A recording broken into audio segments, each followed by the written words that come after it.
In front of me is Motorola Moto E15, and today I would like to show you how you can apply Apple layout on this Android. Begin by opening Play Store and downloading free app called LaunchOS from Launcher Studio.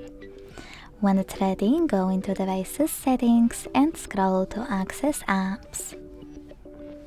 Now you need to click on Default Apps, tap on Home app here, and apply Launcher Pro by clicking on it. Then select Allow All in the pop-up and wait. As you can see, after a couple of seconds, my launcher was successfully applied.